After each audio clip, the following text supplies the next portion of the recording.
KGF chapter 3 के शुरू में रॉकी ने 1979 से 1981 तक 16 देशों में कहां और कैसे क्राइम किए, इस राज से पर्दा उठाया जाएगा। साथ में ये भी दिखाया जाएगा कि रॉकी ने जो फैक्स अमेरिका और इंडोनेशिया को भेजा था उसका क्या हुआ, उसने कैसे पूरी दुनिया पर अपना राज किया और कैसे पूरे वर्ल्ड की पुलिस को चकमा देकर वो अभी तक जिंदा है। KGF चैप्टर 2 के एंड में रॉकी को अपने सोने से लदे हुए जहाज के साथ समुद्र में डूबते हुए दिखाया जाता है और साथ में ये भी हिंट दिया जाता है कि KGF चैप्टर 3 में बहुत कुछ होने वाला है। लेकिन क्या सच में रॉकी मर गया है? अगर वो मर गया है तो KGF चैप्टर 3 में कौन इस कहानी को पूरा करेगा और प्रभास के सालार मूवी के साथ KGF 3 का लिंक क्या है? रॉकी को जिस तरह से मरते हुए दिखाया गया है, असल में वो उस तरह से मरा ही नहीं बल्कि वो समुद्र से बच निकलता है। लेकिन अब सवाल ये उठता है कि उसे किसने बचाया या वो खुद ही बचकर बाहर निकल आया? इसका जवाब फिल्म में ही दिया गया है, क्योंकि इंडियन नेवी के अनुसार रॉकी वहाँ डूबता है जहाँ पर समुद्र की गहराई 20,000 फीट से ज्यादा है और उन्हें वहाँ कुछ नहीं मिलता, जिसका मतलब साफ है कि रॉकी की डेड बॉडी भी उन्हें नहीं मिलती।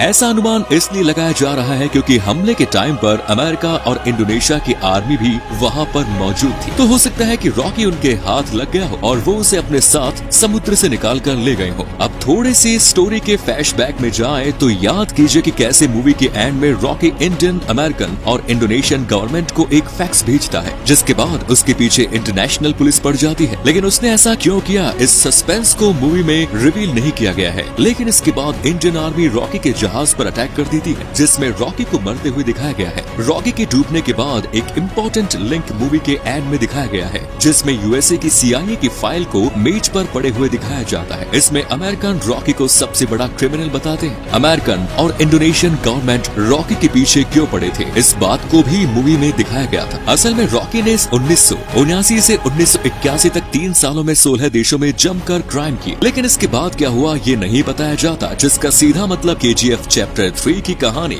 यहीं से शुरू होने वाली है। KGF चैप्टर 3 के शुरू में रॉकी ने 1979 से 1981 तक 16 देशों में कहां और कैसे क्राइम किए, इस राज से पर्दा उठाया जाएगा। साथ में ये भी दिखाया जाएगा कि रॉकी ने जो फैक्स अमेरिका और इंडोनेशिया को भेजा था उसका क्या हुआ, उसने कैसे पूरी दुनिया पर अपना राज किया और कैसे पूरे वर्ल्ड की पुलिस को चकमा देकर वो अभी तक जिंदा है। इस स्टोरी को फिल्म में दिखाया जाएगा। अभी तक इनायत खलील जिंदा है, जिसके पीछे रॉकी लगा हुआ। रॉकी ने इनायत को कैसे मारा इसे भी आप फिल्म की कहानी में देख पाएंगे, क्योंकि रॉकी इंडिया का है और उसने इंडिया में रहते हुए भी अमेरिका और इंडोनेशिया जैसे 16 देशों में क्राइम किया, जिसे लेकर इन 16 देशों में भी आपस में लड़ाई देखने को मिल सकती है, जिससे वो रॉकी को पकड़कर सजा दे सके। और ये सब होगा अलग अलग देशों में शूटिंग के साथ। लेकिन अब सवाल ये है कि KGF 3 का कनेक्शन सालार से कैसे? आपको याद होगा कि अधीरा के हमले में जिस बच्चे को मरा हुआ बताया गया है, फिल्म में उसकी मां को लाश का चेहरा नहीं दिखाया गया, जिससे लोग ये अंदाजा लगा रहे हैं कि प्रभास ही उस लड़के का रोल निभाने वाले हैं। रॉकी को अपना भगवान मानने वाला ये लड़का उसी के नक्शे कदम पर चलकर दुनिया में क्राइम का बादशाह बनना चाहता है। वो भी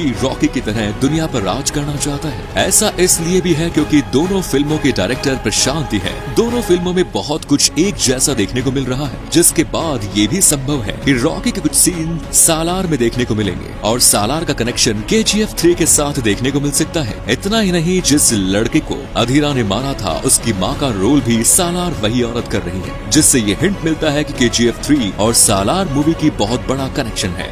मूवी में आपको उन सभी सवालों के जवाब मिलने वाले हैं जो अभी तक KGF के दोनों चैप्टर में नहीं दिए गए। वो आदमी कौन है जो पत्रकार आनंद को रॉकी की बादशाहत की कहानी सुनाकर उसे गैंगस्टर से मॉन्स्टर बता रहा है? रमिका सेन रॉकी के बारे में ऐसा क्या जानती है जिसे वो दुनिया से छुपा रही है? इस कहानी में आनंद की किताब एल डोराडो को बैन कर दिया गया, जला दिया गया, लेकिन क्यों?